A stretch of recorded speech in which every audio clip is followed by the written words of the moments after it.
The Panama Canal is beginning to collapse. This is one of the most important shortcuts in the world, and nearly 6% of everything shipped by sea goes through it. But when water levels dropped, fewer ships were able to get through and companies had to look for other ways to move goods. Now, a new billion-dollar rail corridor is taking shape in Mexico, and it could change the future of shipping forever. We'll get into that bold project in a moment, but first, we need to understand why the Panama Canal matters so much and why we need other options fast. So, the Panama Canal is basically a 51-mile man-made passage between the Atlantic and the Pacific.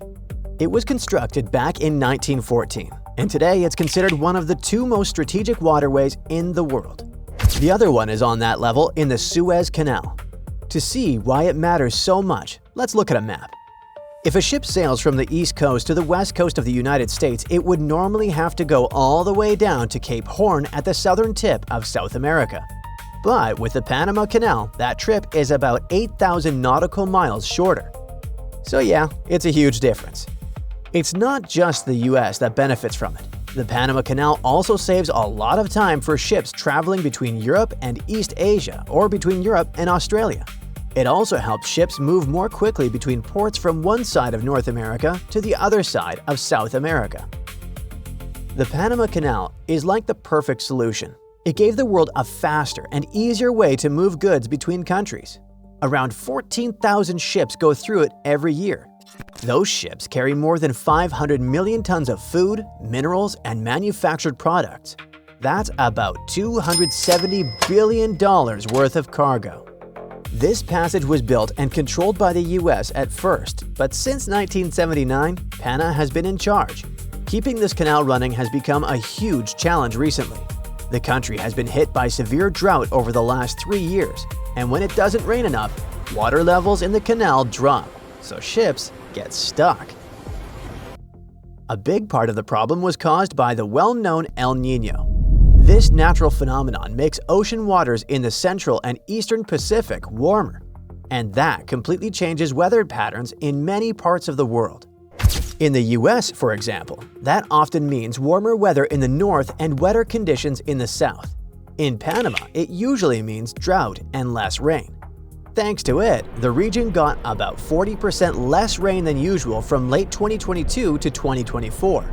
That is a huge problem for trade, because the Panama Canal relies completely on rainwater to operate.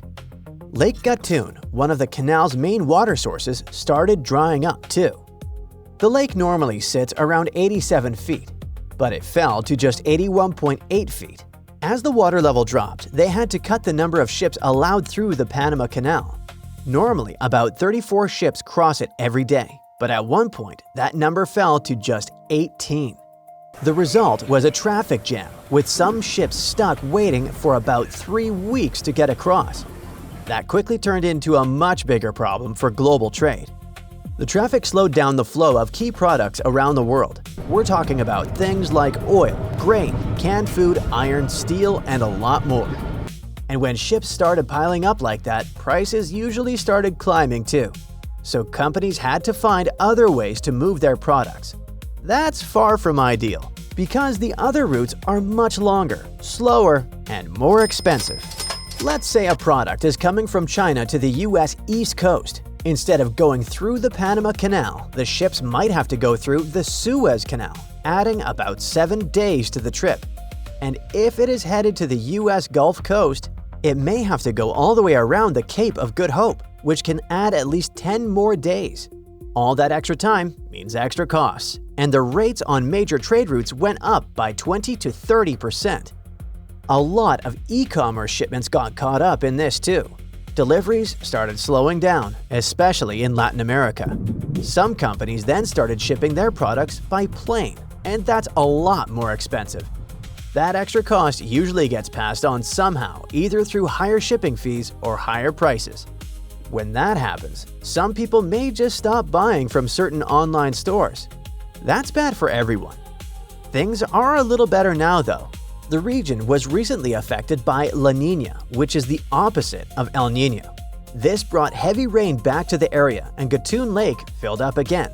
It actually came close to its maximum level in early 2026. That was a huge turnaround after the extremely low levels of the past few years.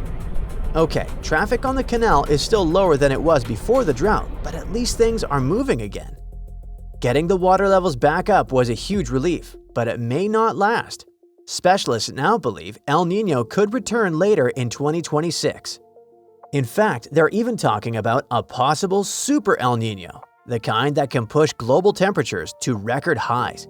If that happens, the region could be hit by another round of severe drought, and it could be even worse this time. So if things slow down in the Panama Canal again, what's the other option? Well, Mexico may have an answer. For years, they've been working on a rail route in the south of the country to connect the Pacific Ocean to the Caribbean Sea. It's called the Tehuantepec Interoceanic Corridor, or CIIT for short. The idea is not new at all. It goes all the way back to 1907, but only now is it finally starting to become real. This massive infrastructure project was approved in 2019, and since then, it has received around $4 billion in investment. Its main goal is to compete with the Panama Canal, but it's also meant to do much more than that. They want it to bring new industry into the towns and cities along the route and help turn southern Mexico into a major center for logistics and manufacturing. The plan is built around 3 new rail lines, but that's only part of it. They will also upgrade 2 major ports along with new industrial projects, gas pipelines, and highways. And to attract private companies, Mexico is also offering major incentives across 4 states: Veracruz, Oaxaca, Chiapas, and Tabasco.